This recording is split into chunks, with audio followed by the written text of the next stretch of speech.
Xin chào tất cả mọi người. Hôm nay mình có 2 đơn tại Shopee. Đây là chiếc clip đầu tiên mà mình lồng tiếng nên là mong xin được ý kiến góp ý của mọi người nhé. Hôm nay thì mình đã mang một phong trải đón giặt cho mọi người.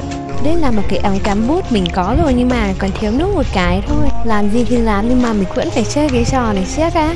Mình không tự tin về cái giọng thật của mình nên là mình sẽ dùng hiệu ứng âm thanh nha. Quay qua cho mọi người xem một tí này. Tiếp theo đây, và đơn này cũng được coi như là nhân vật chính của ngày hôm nay rồi ấy. Tại vì ở trong có một cái bản đồ mà mình thích. Shopee còn về thiệp cảm ơn nữa nè. Đoạn này mình cũng chẳng biết nói gì thêm cả. Tại vì nó không có cái gì để cho mình nói, chỉ biết bắp và bắp thôi. Mình mua cũng gần đủ đồ dùng học tập rồi nên là đơn này cũng khá là ít. Cái kép này do mình thấy nó cứ tê quá nên là mình mua thôi. Đúng cái màu mình thích luôn ấy. Trông nó nhỏ nhỏ cứ tê nhỉ. Như mọi người đã thấy thì đây chính xác là một cái chiếc thức có hình hoa tulip. Lần nào cũng vậy, bóc siêu luôn là một cảm giác rất là sướng. Bóc xong trông nó bóng loáng hẳn luôn ấy. Còn món cuối này chính là chiếc sáo bút theo màu. Ngòi là 0.5 nha mọi người. Khi mà test lên giấy thì mình cũng thấy là nó không có bị tấp mực hay là bị gì cả. Nói chung là nó cũng khá là phù hợp với giá tiền mà mình đã bỏ ra. Và cuối cùng chỉ cần xếp gọn bút lên thôi. Goodbye, hẹn gặp lại nhé.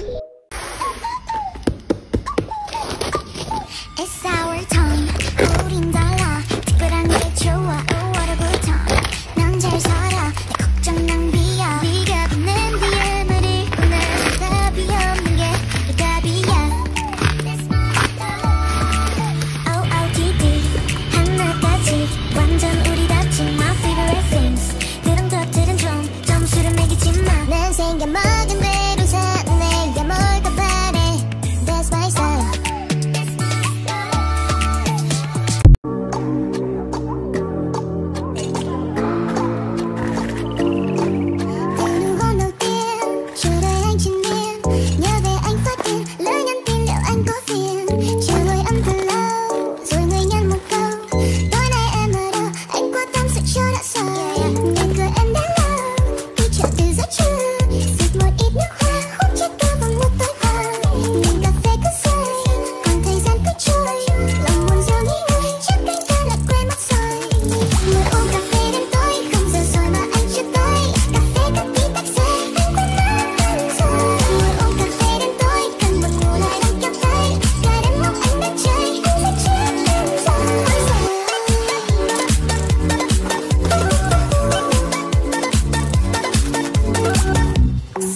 là quá đáng.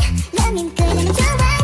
Ánh mắt của người phát sáng. Oh damn, I can't ignore them. Thức của mình suốt cả đêm muốn gần đến muốn gần thêm đến đây. Hãy khó nói thành công mỗi lần ta cứ gặp nhau để giờ hai ta quên mất đường về.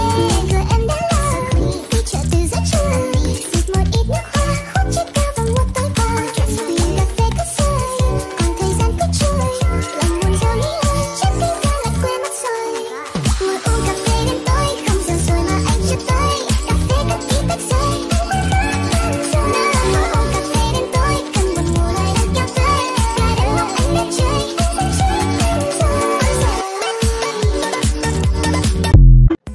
Every time you walk into the room, got me feeling crazy. Shock my heart, boom boom. And I thought boy would stare, but me I look away, 'cause you're making me scared. Trying not to breathe, 1, 2, 3. Trying not to freak when you look at me. Gotta make a move, but I freeze. You don't have a clue what you do to me. Do you make me shy, shy, shy? You make me run, hide, hide, hide. Feel like I get lost in time whenever you need me. Do you make me shy, shy, shy? I'm fighting butterflies, fly, fly. Yeah, you make me lose my mind whenever you need me. Do you make me shy? Oh. Rejection is a word that I don't wanna know, but a girl like you can kill a boy real slow. A million words stuck up in my head, waiting to be said, but my tongue is stumbling. Trying not to breathe, 1, 2, 3. Trying not to freak when you look at me. Try to make a move, but I freeze. You don't have a clue what you do to me. Do you make me shy, shy, shy? You make me run and hide, hide. I love my abs in the video for promiscuous. My style is ridiculous. Let's get it, let's do this. See us in the club, don't be like to feel nice. See us on the floor, don't be watching all night. We ain't here to hurt nobody.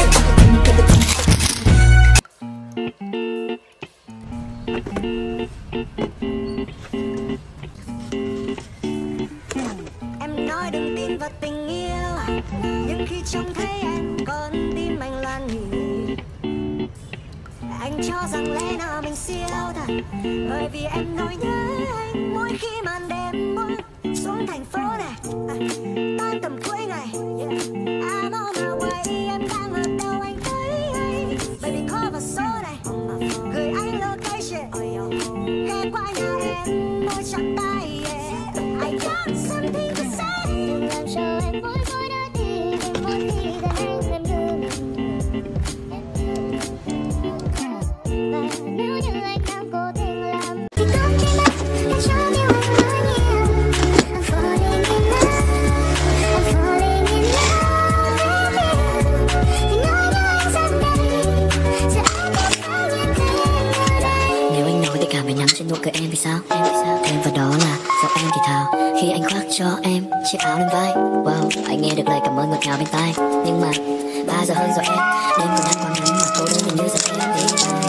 Với những tí đông đa đông đưa, yeah. Chẳng những câu chuyện sẽ vô địch.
lòng thầm mơ đưa sáng đôi dẫu có nắng hay mưa mai sau dòng đời cuốn xuôi ấm ức bên ta dòng hận mang bao lỗi lầm.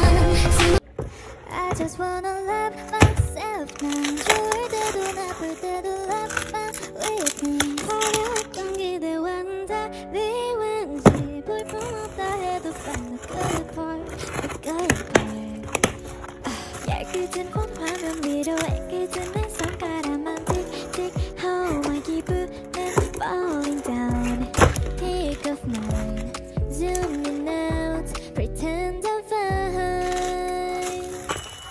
I just wanna love myself now. 좋을 때도 나쁠 때도 love my weakness. 화려했던 기대와는 달리 왠지 볼품없다 해도 find the good parts, the good parts. 실수해도 좋아 find the good parts. 이대로도 좋아 find the good parts. 모든 게 so blurry 하나 빠른 폴라로이드 그게 때로는 better than the 4K cam. 흐릿한 내 맘을 아름답게. I just wanna love myself now. 좋을 때도 나쁠 때도 love my weakness. 화려했던 기대와는 달리 왠지 볼품없다 해도 find the good parts, the good parts. Like a feeling 마련히 나는 오늘을 wanna share. Có cơn mưa nào đôi mình đi qua, anh viết cho em bài ca mùa yêu xa.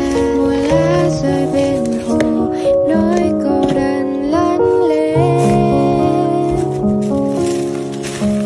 Mùa thu ấy anh không còn bên cạnh em nữa, em vẫn đứng nơi đây chờ anh cùng cơn mưa. Chúng ta sau này chẳng có chúng ta bây giờ.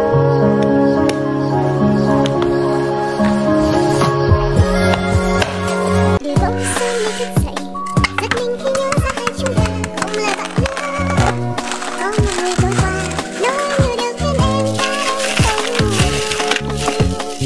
Chẳng phải riêng em cả đêm thao thức, Anh cũng cứ nằm nhớ em, cười một mình ngẩn ngơ.